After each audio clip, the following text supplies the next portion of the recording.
You stayed in the headmaster's office for so long just to discuss the inheritance Harry's parents left him? Sherlock met with Harry and Hermione again the next day. When they heard Sherlock describe what he and Dumbledore had discussed, both were stunned.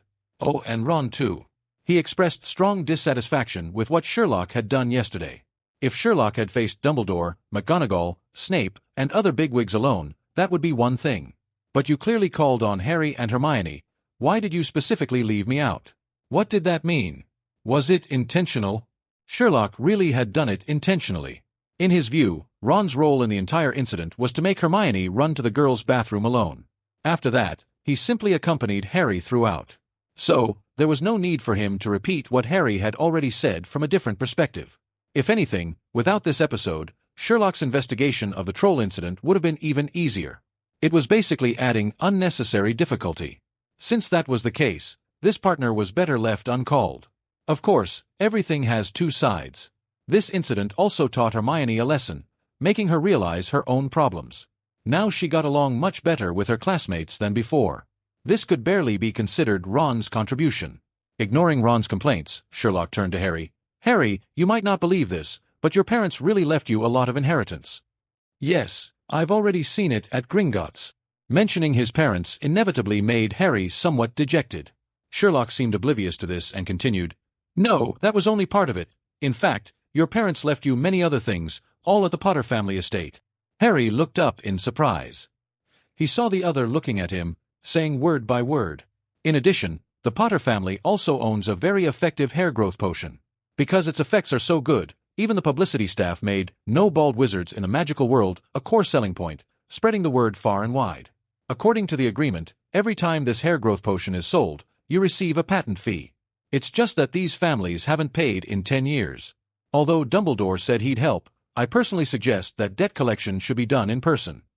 At this point, Sherlock's eyes gleamed with excitement. Watching Sherlock seriously strategize for him, Harry didn't know what to say. You could say he meant well, but bringing up this topic at such a time was somewhat inappropriate. You could say he was causing trouble, but knowing Sherlock, Harry could tell he genuinely meant well. It was precisely because of this that he was even more speechless. Speaking of which, I really haven't seen any bald wizards. So, it's all thanks to the Potter family. Ron couldn't help but interject. Sherlock nodded. As Ron said, he had long noticed that all wizards, young and old, male and female, had thick hair. Originally, he thought this was a built-in benefit wizards had over muggles. After hearing Dumbledore's explanation, he learned the Potter family had made such an outstanding contribution to the magical world. Sherlock was immediately filled with respect. After all, baldness was man's great enemy. But what if someone used Harry's hair growth potion and it didn't work? What would happen then? Ron couldn't help asking again. Normally it's unlikely, but if it really happened, that would be troublesome. Sherlock stared at Harry, saying seriously, they would definitely think the Potter family's hair growth potion was all reputation and no substance. They might even angrily come to settle accounts with Harry. If they were petty, revenge over such a thing wouldn't be impossible. Harry. Oh, understand, sir. Let's not discuss this for now. As Sherlock and Ron took the conversation further off track, Hermione quickly interrupted them. She looked at Sherlock and asked, Dumbledore made us all leave just to tell you this? Was the headmaster really that idle? Not exactly, I brought it up myself. Harry, Sigma, asterisk. Sherlock looked at Harry again. Dear Harry, this is what you deserve. Don't feel embarrassed about it. Harry's expression was complex. Thank you. Ron, you're actually pretty nice. Who asked you about that? Hermione finally couldn't take it anymore and hissed in a low voice, What about Quirrell? What happened with that? Oh, you wanted to know about that. What else? Hermione looked helpless. Who would care about hair growth potions? Insufficient evidence. We can't confirm that Quirrell is Voldemort's minion yet. Hearing that name, Ron couldn't help but shudder. Insufficient evidence? Hermione was somewhat agitated. Sherlock, didn't you already make your deduction? As you said, that was only a deduction. Sherlock said calmly, though I'm almost certain the troll and the blood message were Quirrell's doing, without concrete evidence, Dumbledore won't act against a professor. How could this be? Hermione's mood dropped. But that's Voldemort. Knowing such a dangerous person is coveting Harry, how can we just ignore it? Having found that prophecy about Harry and Voldemort in the library, Hermione clearly understood why Voldemort wanted to target Harry. Because of this, she understood Harry's situation better than Ron. Surely it couldn't really be about ineffective hair growth potion? Dumbledore promised he would protect Harry well. Sherlock wasn't lying. He just didn't finish his sentence. Sherlock clearly understood that without him, under Dumbledore's encouragement, or rather, instigation, even if Harry didn't know the truth, he would rush forward with hot blood. Perhaps under the protection of Dumbledore, McGonagall, Snape, and others, Harry really could turn danger into safety. But Sherlock felt this wasn't good. He believed a person shouldn't be manipulated like a puppet under the guise of, "This is for your own good." In struggle, one must use strategy. That's why he strongly demanded Dumbledore reveal the truth. Even so, Sherlock still felt the man was hiding things from him. But that was fine. He couldn't hide for long. Is there a possibility? Just then, Ron whispered quietly, "That Snape is actually the bad guy? I always feel Professor Quirrell doesn't seem like someone who could do such things." Hermione glanced at Ron and, unusually, didn't contradict him. Indeed, compared to Professor Quirrell, Snape seemed more like a villain. "You misunderstand Professor Snape too much." Sherlock looked at Harry and gave him serious advice. "Though he's annoying, he's the one who least wants anything to happen to you. On the contrary, if you feel you're in danger, you can always seek his help." All right. Harry now trusted Sherlock unconditionally. Seeing Harry like this, Ron couldn't say much more. He could tell that even if Sherlock now said the sun was square, Harry would believe it. Seeing this, he simply asked another question he cared about. "Since that blood message was written in German, why don't you think the mastermind is simply German?" This question is actually quite simple. You were at the scene at the time. If you had paid just a little attention, you would have noticed that the letter was written somewhat in imitation of German script, while true Germans often use Latin script. In contrast, the final E was written in cursive, which is precisely an English writing habit. Perhaps it was gilding the lily, perhaps an attempt to cover up the truth, or perhaps that was simply their skill level. In any case, their imitation techniques were not sophisticated. Therefore, I can say with complete confidence that these letters were absolutely not written by a German. Ron couldn't help but praise. "I knew it! That's exactly what I'd expect from you." Harry noticed that Sherlock seemed very pleased after hearing Ron's compliment. In fact, he had observed this trait long ago. Whenever someone praised Sherlock's achievements in detective work, his friend would become as sensitive as any girl hearing compliments about her beauty. The prerequisite was that the person's praise had to be genuine. Sure enough, after finishing his analysis of the bloody letters, Sherlock actually took the initiative to say to Ron, "I can tell you one more thing." "What is it?" "You must find it strange why I've always insisted that Professor Snape is a despicably kind good man." Now not only Ron, but Harry and Hermione were immediately interested. "Yes, why is that?" "Indeed, why is that?" "Because Professor Snape and Harry's father were rivals in love." Sigma, degree, winky face. The topic was so explosive that all three young wizards opened their mouths wide and couldn't close them for a long time. "Harry, Professor Snape's love for your mother was sincere and pure." Sherlock looked at the shocked Harry and said calmly and composedly, "After your mother died, that love was transferred to you." Sigma, degree. Silence. A long, drawn-out silence. After a while, Hermione was the first to recover from the shock. She took a deep breath and asked curiously, Did Headmaster Dumbledore tell you this too?" Even if Dumbledore had said it, it seemed too outrageous. "It was too obvious," Sherlock shook his head. "It didn't even require special observation." Hearing Sherlock say this, Hermione suddenly remembered the first potions class. "You mean, the Victorian flower language?" Although she had been interrupted by Snape halfway through at the time, Hermione remembered every word of the conversation between Snape and Sherlock clearly. Narcissus is a type of lily, which happened to be Harry's mother's name, and its flower language is, "My regrets follow you to the grave." Wormwood represents absence and bitter sorrow. The sleeping draught is a draught of living death, representing a hellishly miserable life. Snape's question at the time was, what would you get if you added powdered root of narcissus to an infusion of wormwood? Sherlock had already given the answer. Adding powdered narcissus root to a wormwood infusion could brew a sleeping draught, precisely a draught of living death.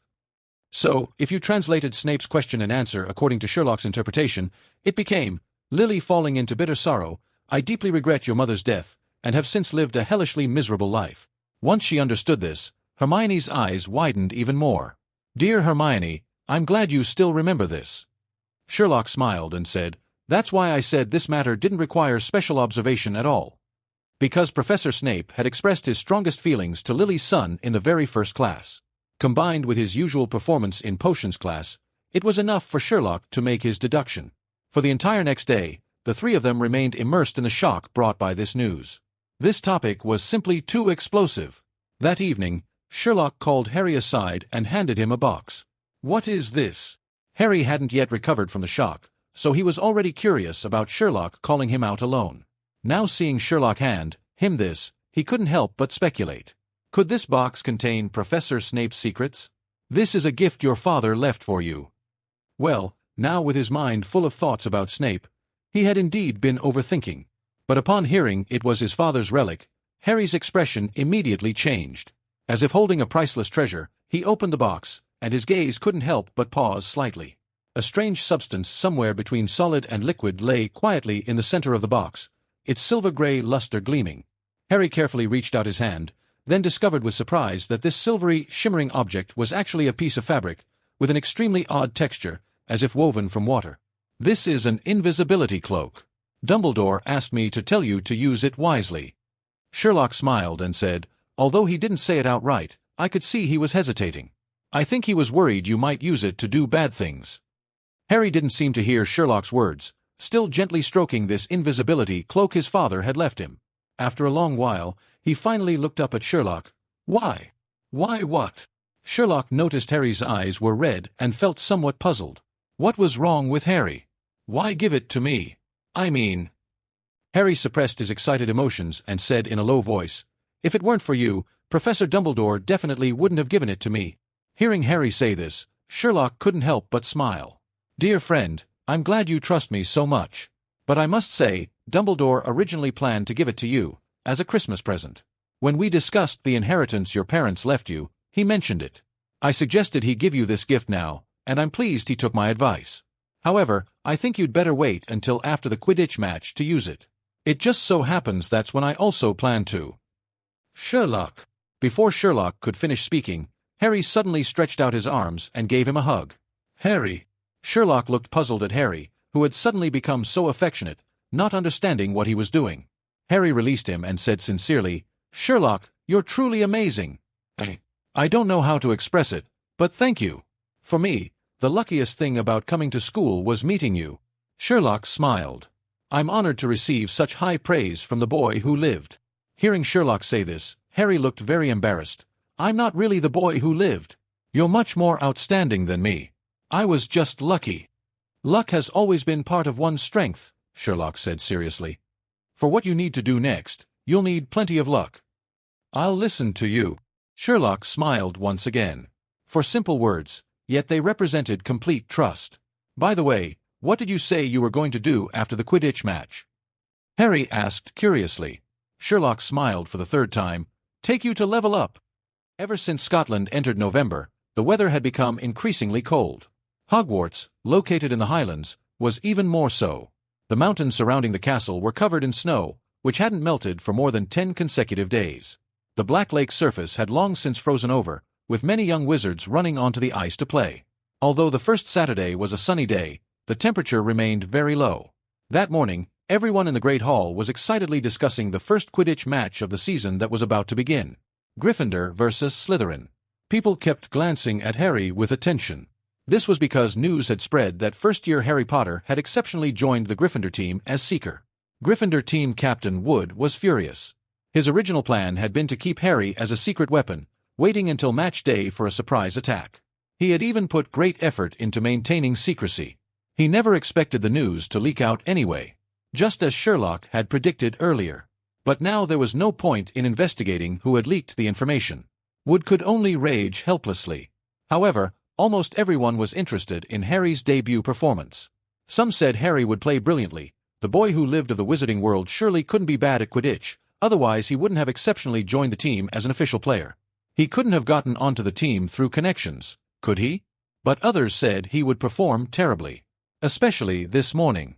Rumors were circulating among the students, saying that during the match, someone would need to hold mattresses on the ground and run along, in case he fell off. "It's probably Malfoy and his gang. He's been jealous that you could participate in official matches as a first year," Hermione speculated. Obviously, Sherlock said calmly. Apart from venting emotions, it's meaningless, though the imagination is commendable. Harry, you should eat some breakfast, Ron said, stuffing sausages into his mouth while speaking indistinctly. Harry shook his head. I don't want to eat anything. How about some toast? Hermione coaxed. I'm not hungry. Harry continued shaking his head. He felt terrible right now. In just 1 hour he would walk onto the field, and his nervousness had already sent him to the bathroom several times. Yet it hadn't improved his awful, tense mood. Eat something, Sherlock looked at Harry. You need to maintain your strength. The Seeker is the person the opposing team focuses on defending against. Harry was startled, then nodded and took the toast that Neville beside him had passed over. Hermione and Ron. So, you only listened to him, is that it? At 11 o'clock, almost all the teachers and students in the school came to the stands around the Quidditch pitch. Although the seats had been raised into mid-air, it was still sometimes difficult to see the match clearly, so many students brought telescopes. Sherlock brought Hermione and Ron to the highest row. Speaking of which, getting this prime location was thanks to Wood. Even now, Wood hadn't given up on getting Sherlock to join the team. He had even given special treatment for this. Sherlock could observe when they were training. During this process, Sherlock had also become familiar with the team members, making getting VIP seats effortless.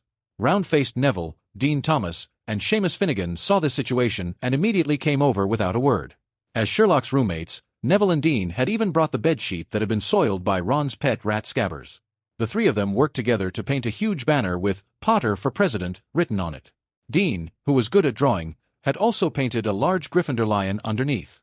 It could be said to be quite thoughtful. Seeing the huge banner the three had brought, Hermione thought for a moment, then simply cast another spell on it.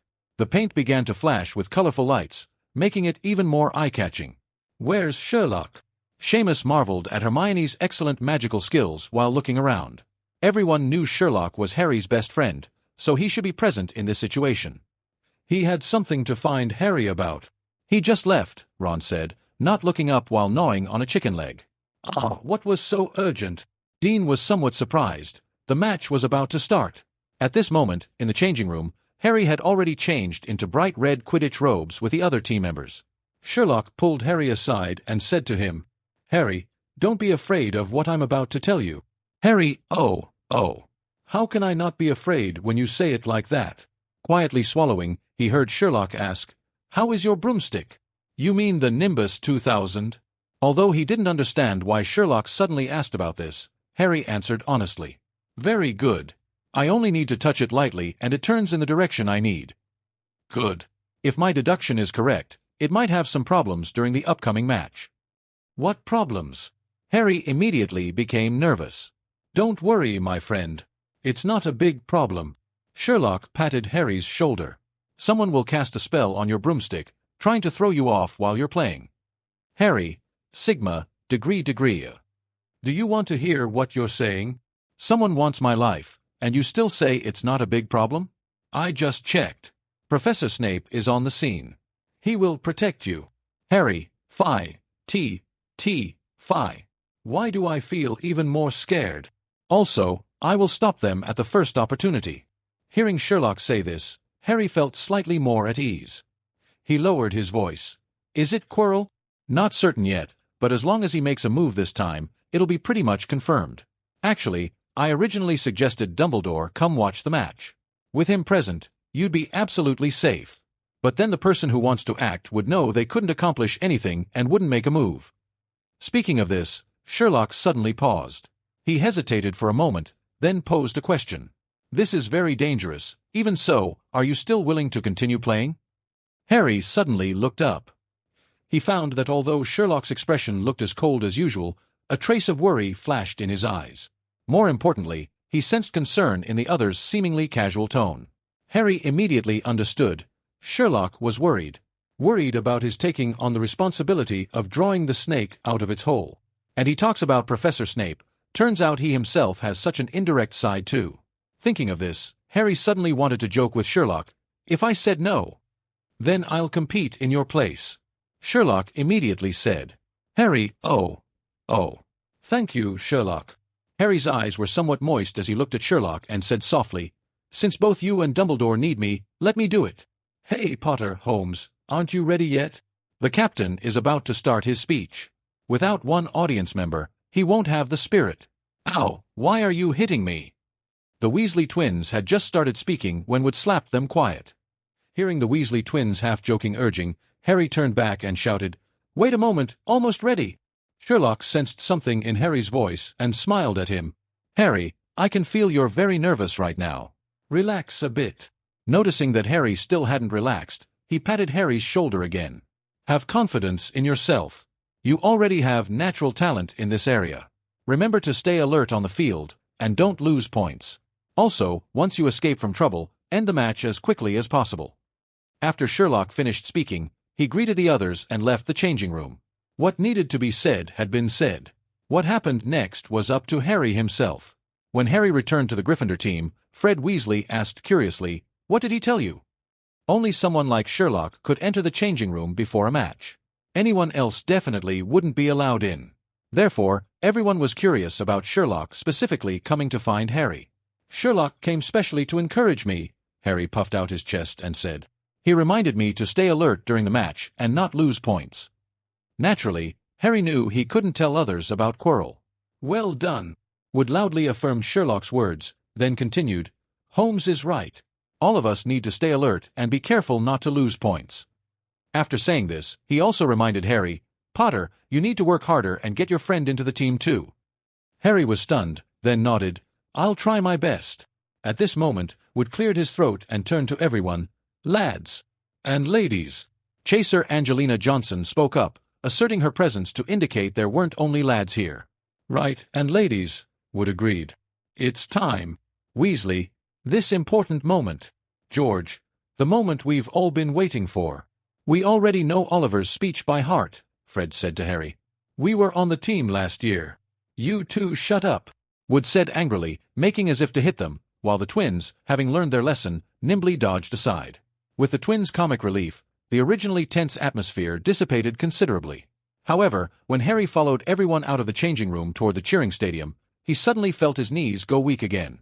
This continued even when Madame Hooch, who was refereeing the match, announced the match rules to both teams. Until a high-flying banner came into view. Above the crowd flashed the words, "Potter for President."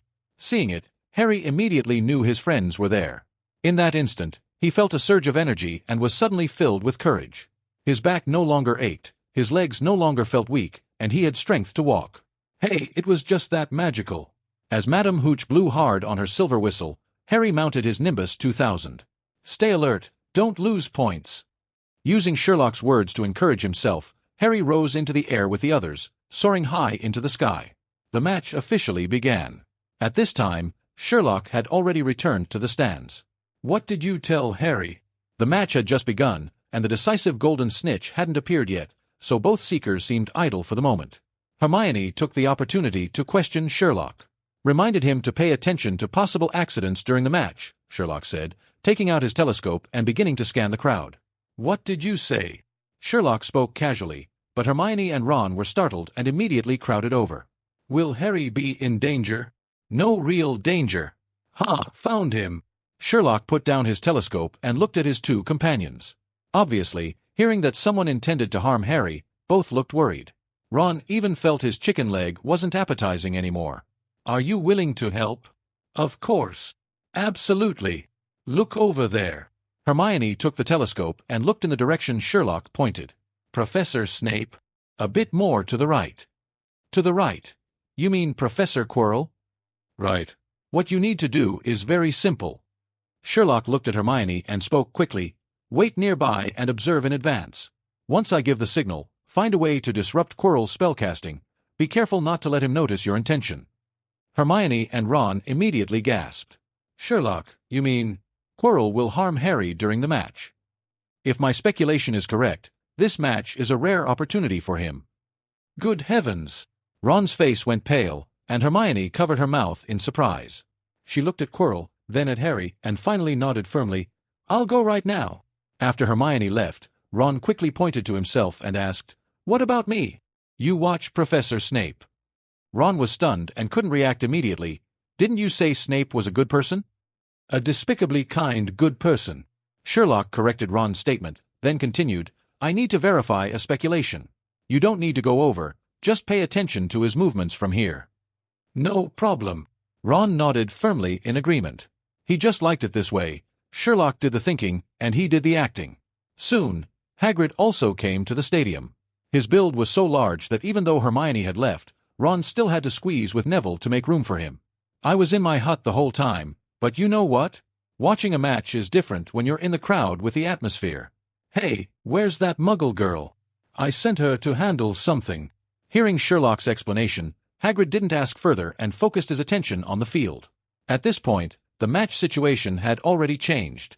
Gryffindor chaser Angelina Johnson grabbed the quaffle at the opening, and after being intercepted and counter-intercepted, she scored first, getting off to a good start.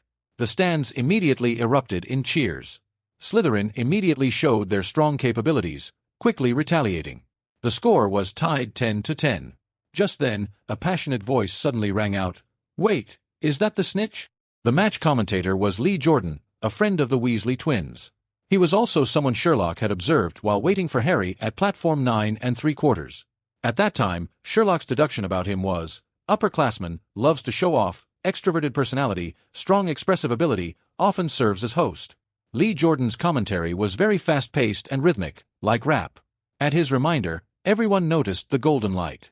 A small round ball was fluttering its wings and darting through the air. It was the golden snitch. According to Quidditch rules, whichever team catches the golden snitch first receives 150 points. At the same time, the match ends immediately. This means that as long as the score difference between the two teams hasn't exceeded 150 points, whoever catches the snitch will win the match. So, when the golden snitch appeared, both Harry and Slytherin's Seeker naturally rushed toward it without hesitation. Their starting times were nearly identical, and initially they flew neck and neck. But as the youngest Seeker in a century, Harry's reputation was well-deserved. Despite starting simultaneously, he quickly pulled ahead by an entire body length thanks to his special flying technique and equipment advantage. Anyone with the slightest bit of perception could see that barring any accidents, Harry would inevitably catch the golden snitch. Snape, who had witnessed this scene, revealed a flash of obvious disgust in his eyes, though no one knew what he was thinking. Not far from his right hand, Quirrell, who had been staring at Harry intently, suddenly narrowed his eyes. Hermione, who had hidden nearby early on as instructed, saw this scene and quickly gripped her wand tightly. Was he finally going to make his move? Just as Harry was about to catch the snitch, everything changed suddenly. With a thunderous boom, Slytherin Captain Marcus Flint flew in from the side and crashed straight into Harry. Under the violent impact, Harry's Nimbus 2000 was knocked sharply off course. Fortunately, having received Sherlock's warning beforehand, Harry had maintained full mental preparation. When this sudden crisis struck, he immediately grabbed his broomstick with both hands in the first instant. The entire stadium immediately erupted in a chorus of boos. Madame Hooch directly blew her whistle to interrupt the match. She flew angrily to Flint and strongly condemned his behavior, then awarded Gryffindor a penalty shot in front of the goalposts. Flint did that on purpose. Ron roared furiously. Dean shouted even louder, "Malicious foul! Send him off, referee. Give him a red card." "You can't send players off in Quidditch," Ron said to Dean, feeling somewhat regretful. "Also, what's a red card?" Hagrid expressed his agreement with Thomas at this moment. They should change the rules of the game. Flint nearly knocked Harry off his broom in midair. "He'll pay the price," Sherlock said quietly, looking at the tall Flint. Ron, Hagrid, Dean, and the others suddenly felt as if the temperature around them had dropped several degrees. As Angelina Johnson scored the penalty, the score became 20-10 with Gryffindor leading again, and the interrupted match resumed. But after all this commotion, the golden snitch had disappeared from everyone's sight, which was somewhat disappointing. Harry actually felt relieved. Due to Sherlock's warning, he had been on high alert from the very beginning. He had even thought that Flint's brutal collision was also Quirrell's doing. But now it seemed that was just the opponent's personal behavior, simply a player with no sportsmanship and corrupt moral character. This made Harry even begin to suspect whether the guy had Korean blood in him. After mentally condemning his opponent strongly, Harry, who was now wandering aimlessly in the high sky, felt somewhat idle and couldn't help but think, could Sherlock have been wrong? Even if Quirrell really wanted to harm me, he wouldn't be crazy enough to do it in front of all the teachers and students. However, the moment this thought arose, his flying broomstick suddenly gave a terrifying jolt. Shit! Harry cursed. He quickly abandoned any wishful thinking and immediately used all four limbs, gripping the broomstick tightly with both hands while clamping it firmly with his knees. Just 1 second later, He realized how wise this decision was. The previously obedient Nimbus 2000 completely ignored his control and began flying rapidly through the air, accompanied by violent left-right swaying. Clearly, the flying broomstick intended to throw its master from the sky during continuous spiral ascent. Sherlock naturally was the first to notice Harry's abnormal condition. He quickly turned his telescope toward Quirrell. Sure enough, Quirrell in the lens was staring intently at Harry. Strangely, he wasn't speaking as one might expect. Sherlock immediately understood. It was a non-verbal spell. He then directed the lens toward Snape. This one wasn't staring at Harry like Quirrell and apparently hadn't noticed anything amiss yet.